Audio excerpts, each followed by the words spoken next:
just complimenting Tim about how goddamn funny he is in the vlogs that you guys do, which are fucking hilarious. Thank you. But the way that in the last one you guys did, or the last one, that you were able to like capture the movements of like influencers or whatever was crazy. Hey, what's up, guys? This is Clarence Tompkins back at it again with the hands. It's all in the hands, and it's so awesome. And Mikey, you are like some kind of extraordinary person. Thank you. You're very welcome. I don't know how to take a compliment. Well, I get it. It's weird, but so you just put out the 2 singles. Yep. Helping Voices, and they're unbelievable. And you produced them, I imagine? Oh, no. No. Okay. That was all you? All the Clarence Tompkins stuff is just me. Wow. And then same with you with the Salo stuff. Yeah. Well, a lot of the Ivy League stuff too is you. Right. Yeah. The thing that really struck me about the new singles is because you put out the album Temptations, right? That was last year. Yeah. With these new singles, I'm like, this is a fully formed artist. Like now, if you played like the tidbit of a song, I would be like, this is a Clarence Tompkins song. Like, I know what a Clarence Tompkins song sounds like. And that's like fucking unbelievable. Well, it's I listened to the songs so many times, man. I listened to them so many times. It's a long drive from here to Rochester. I listened to them a lot. But it reminds me a lot of like when Nate put out Tokyo recently, right? Yeah. And that one you did produce. Yes. Yeah.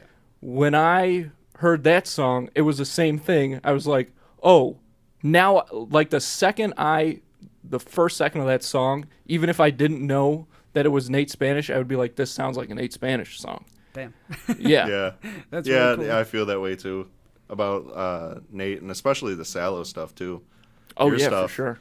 Like, so different from anything else. I mean, different from stuff that we do together as a group, especially, and then different from, I guess, anything that anybody around here is doing. I guess. That's for sure. Appreciate that a lot. There are a lot of things that you guys are... That's a great way to put it, because I was literally thinking when I was listening to your stuff and when I was listening to Pop Art... What is it? Pop Act today. I was like, these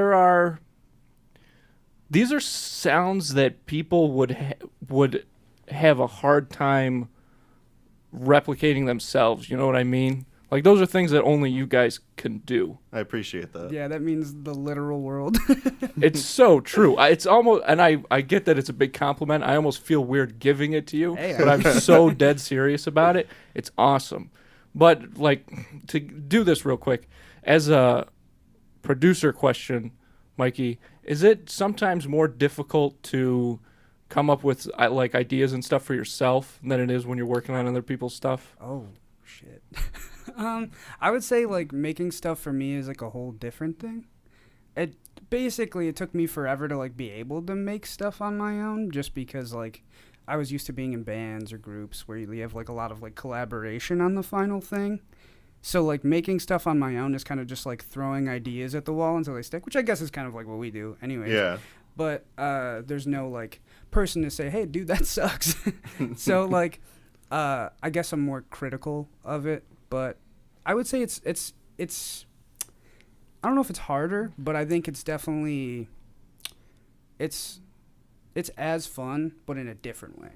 Yeah. I don't know how to put it. Do you feel like more indecisive when you do it because you don't have that other input, so you can only kind of hear your own thoughts, and you're like, well, you know, it's like an internal confliction, I guess? I would say, yeah.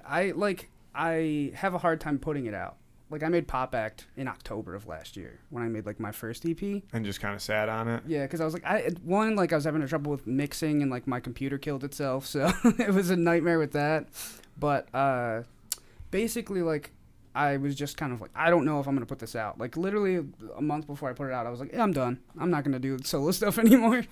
So it's kind of like, yeah, I guess there is, like, that conflicting that conflicting principle of, like, does this even make sense to put out? Yeah. At this point? So Yeah, I mean, there definitely is like a conflict there. Whereas like I mean, everyone we share the same Dropbox, so my stuff goes on there, and like Will be like, "Yo, that song's really good, dude," and I'm like, "Oh, thank you." But for the most part, like I don't like show people, Right. because like I just kind of leave it up to me to decide if it sucks or not, even though it might not be the case. But yeah, I would say there's a conflict there. That Dropbox thing is kind of cool, though. It takes a lot, because, I mean, some of the guys that you work with are, I'm sure, some of the people whose musical taste you trust the most. Yeah. And so when you have it like that, you're kind of, like, the ball's kind of in their court. So, like, if they want to listen to it and, like, you know, tell you something about it, then you don't have to worry about it. Kind of takes some of that pressure off. Yeah. That's kind of a cool idea. I kind of like that. Shout out Nate for that. He's paying for it. I have my own. Oh, you are on your Yeah. own. I always forget that. You guys always have to send me a link to like our songs together, because I'm like, oh, I don't know what we just recorded yesterday. Can you send it to me? We should get you on that. He likes to keep his stuff private. Yeah, we get to hear it after. Well, whenever I record stuff on my own, I send it over to you guys anyways. So it's just like, it's the same thing. True. They'll check it out. So did you? You didn't show the two new ones. You didn't show them to anybody before. I showed them to my friend Zach, and then I showed them to the Ivy people, the Ivy crew. The Ivy crew. Yeah. Yeah. As you're known throughout the world. Yeah. Clarence Tompkins and the crazy bunch. And the crazy bunch. Yeah. God damn, those fucking vlogs, man. They get me so good. What was that line that was like, she just fucking spilled my grandma's urns or something? I don't even know if you guys remember that. No, we were. That was the one at Nate's house, Which I think. one's that? Wait, what was It was the thing? same one as the pizza and Tim doing the undisclosed location person's house. What? Oh, okay. Okay. Yeah. I was like, did we do a bit where someone got kidnapped? Well, that was after I fell asleep. You can see in the vlog I fell asleep. And I'm just in the background snoring. There was a full 3 minutes where we were still in the basement with Tim just snoring through the whole thing, and I showed Tim. He was like, "I don't like that," so I cut the whole thing. So you edit them all then? Yeah. And you shoot them? Yeah. Mm-hmm. So is it just like you guys are just hanging out and then you pull out the camera, or you're like, we're going to come over, we're doing a vlog right now? It's pretty intrusive. I kind of don't ask anybody, and I feel bad about it. Yeah. But I can read the room of okay, they're not trying to make jokes right now. Like, I won't bring out the camera, but it makes an audible noise. Yeah. And I always get a look because you turn on and it's just like, meow, and I'm like, oh God. Mm-hmm. But I try to capture. If there's a lot of goofs happening, I kind of just turn it on and record. A lot of goofs. There's The goofs light. There's New boot New boot goofing, baby. New boot goofing. Everyone's everyone's goofing all the time for the most part. Mm. Well, the last one was just at my house. I didn't even know that you brought it. Yeah, I was like, I'm just gonna bring it. We haven't done one in a while. That one opens real strong. Oh, with "Welcome to Cum Town" or whatever. God damn it! I was like, these guys. Welcome to Cum City. Somebody's got to isolate that shit. Yeah, that's God damn. You put that on your soundboard. Man. Yeah, I want that on my soundboard. Two in the cooler, cum. Or, what do you? No, that's it right there. This is the cum section of the podcast. Get your boys out. Remix. God damn it. Dragonfly Nightclub. Shout out Dragonfly. I know you guys are closed because you probably I'm not going to go into that. Salmonella? Huh? Salmonella? I think a lot of people are getting stabbed, honestly.